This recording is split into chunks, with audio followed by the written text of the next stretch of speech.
O'sha Junghan filmida Junghan nima uchun Andingronga shuncha yaxshi muomala qilib, shuncha jiq yaxshiliklarni qilsa-mu, eng oxirida yana uning bilan dushmanlashib ketadi. Hatto uningga ziyonkashlik qilib, bolsini endi yangi tuqqan vaqtida ibodatxonaga qo'g'lib etishga sababkorlar bo'ldi. Hatto o'sha sirtda o'lib qolg'ili tos qoladi. Junghanninki o'sha kunga qilishiga butunlay Andingrong sababchi emas. Ya'ni ma'lum nuqtadan aytganda Junghan o'z sababkor. Buni tahlil qilishdan avval May qaynolab yiqqan. Angliyada noyati dongliq bir saxovatchi bor. Oli Fuke deb.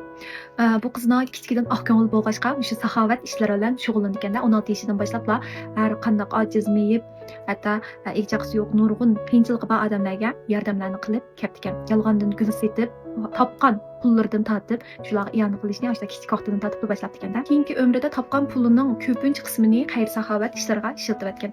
Hatto pensiya maoshini butunlay xayr saxovat ishlariga ishlatgan. Lekin mushundoq oq ko'ngil odam nima uchun oxirida do'stlarining atrofidagi kishilarningki o'zini o'ttirib olishiga sababchi bo'lib qolganligini bilamizlar. Bu haqiqatan odamning qalbida o'tmaydigan bir ish. U hayotida nurg'un kuniga 200 nechadan ortiq xat posilkasi topshirib olgan. Kuniga uyga sonsizlig'an telefonlar kelgan.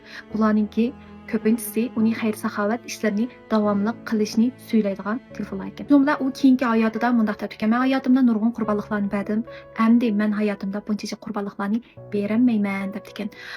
Hatto keyingi kishilar uni yolg'onchi, yolg'ondan xayr saxovat ishlarini qilgan degandek so'zlar bilan haqoratlab tillab ekan. Shu bilan keyin Oli Fuke o'zining o'g'liga 250 pesoni avatib bergandan keyin o'zini ko'rikdan tashlab edish orqali o'zining hayotini oxirlashtirib ekan. Haqiqatan bu misol odamni beorom qildi. Shundaqlar qo'limizda o'tmaydi. Hatto bu ishlar bizning turmushimizda yuz bermaydi, bu bunday ish mumkin emas-ku deb o'ylaydiganlarmi bo'lishi mumkin. Amaliyotda Oli Fuke bilan shu yaqin aralashib boqqan atrofidagi ya uning bilan ko'rishgan nurg'un odamlar uning noyat oq ko'ngil bir tarafini bulvog'iliq uchun uni bo'zaq qilgan, hatto haqoratlab tuhmat qilgan. U o'zining ko'ngli yumshoqligi, oq ko'ngillik sababdan oxirida boshqalarga bo'zaq bo'lingan. Shundaqla noyat osonla boshqalarning tuvan ko'rishiga, bo'zaq qilinishiga uchragan.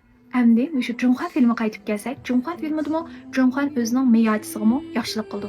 Shundaqla meyachisimi uningga qilgan yaxshilik bilan javob qaytardi. Lekin bu ikkisining o'rtasida unda ziyonkashlik qilish degan narsa yuz bermaydi. Undan so'ng biz mishada bir nuqtani o'ylab boqaylik. Nima uchun Andingronga yaxshilik qilsa, ziyonkashlik qaytadi. Nima uchun meyachisiga yaxshilik qilsa, undan natija chiqmaydi. Chunki bu ikkalarning oila oq ko'rinishi o'xshab qoladi. Ularning bilim doirasimi o'xshaydi. Mayli ular ro'yi jihatdan bo'lsin, ma'naviy jihatdan bo'lsin va yoki moddiy jihatdan bo'lsin, o'zaro bir-birisi bilan tangtush o'rinda turadi. Shunday ekan, Junghan Meyjonga yaxshilik qilsa, Meyjonmi uningga qaytirib yaxshiligini yondira oladi. Lekin Junghan bilan Andingrongning o'rtasida noyati cho'ng bo'lgan farq bor. Mayli qaysi jihatdan bo'lsin. Bu ikkalarning nazar doirasi, o'sib yetilgan muhiti, sharoiti o'xshamaslik sababidan Junghanning qilgan yaxshiliklari Andingrongning nazarida yaratmaslik, o'ziga qilgan bir sadiqa deganda xiyollarni keltirib qo'yganlik uchun Andingrongda noyati osonla Junghanga bo'lgan yomon g'araz shakllanib qolgan. Filmdami Andingrong podshohning tunji qitim iltifotiga erishgandan keyin podshoh unga nurg'un kiyim-kechaklarni sovg'a qildi ekan. Andan keyin Andingrong bu kiyimlardan tanlab turib ikkital kiyimni Junghanga iltifot qilib sovg'at qildi. Bu vaqtida Andingrongning deydigan bunday bir gapi bor. Menmi oxiri bir kun o'zi boshqalarga iltifot yog'dira oladigan holatga keldim degandek. Mana bu tal psixikadagi yordamga erishish kuchining qalbida yomon g'araz shakllangan bir xil his tuyg'usi.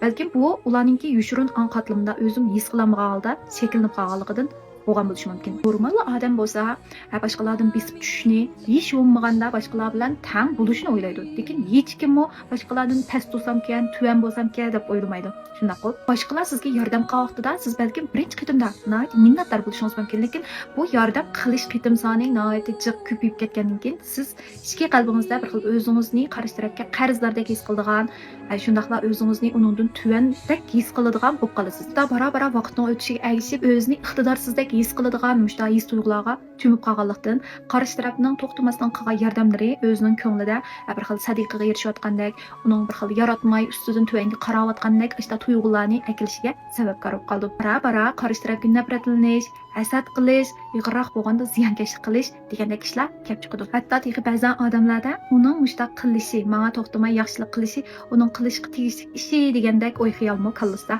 bo'lib qolganlarmi bor. Bir kinobati nurg'un do'stlar balkim ko'rib boqqan bo'lishi mumkin. Yanshi Gonglu deydigan filmdagi Wenyi Lo degan qizninki bunda bir so'zi bor filmda. 对一个人好，就一定要让他知道吗？自然。我付出3分，得让他减5分；付出5分，得让他还10分。只有这样，才是公平公正。若一直背地付出，根本没人会懂得珍惜。 Men bu so'zni anglagan vaqtimda beshida bu Viyello'ninki ajab bir ko'zi kichikkan, ko'zimda tar deb o'ylagandim. Keyin buni odam tabiatiga silib o'ylab baqsaq, bu so'zmi o'yinda beqishga tegishli bir so'zga. Shu filmdagi Xonish, Fuja Xonishmo nihoyatda ichinishli hayotini oxirlashtirdi. Filmni ko'rib baqqan do'stlar bo'lib qolsa, filmni qoldirib qo'yinglar. Xonishning intayin oq ko'ngillik sababidan hatto u shu hayotining oxirigacha o'zining didak malaylargacha shunday yaxshi muomala qildi.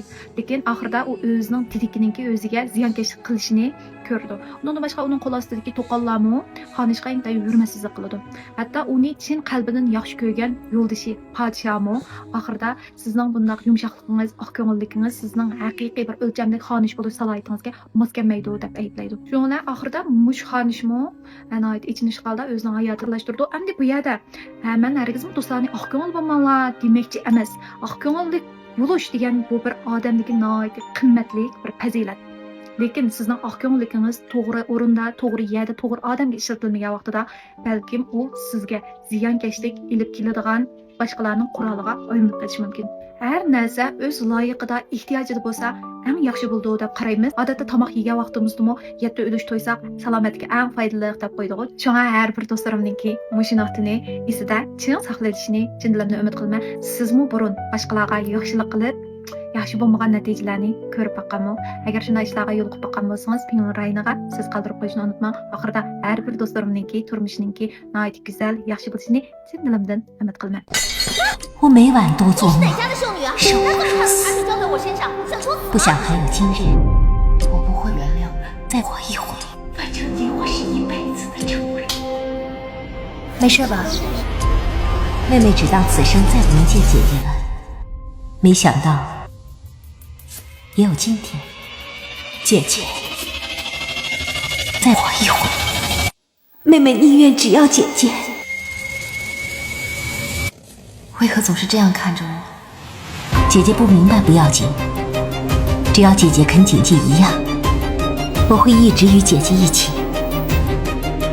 陪着姐姐，一切听从姐姐的。正是呢，快进来，快进来！姐姐，你怎能打他？我害怕。我忽然觉得，我跟她的距离拉近了许多。我喜欢和姐姐在一起。林荣虽与我们交好，终究不是一起长大的情分。即便妹妹今天身为嫔位，想来也有意难平的时候吧。为什么一定要抢我的？你我姐妹3人一同入宫，互相照顾是应当的。去死！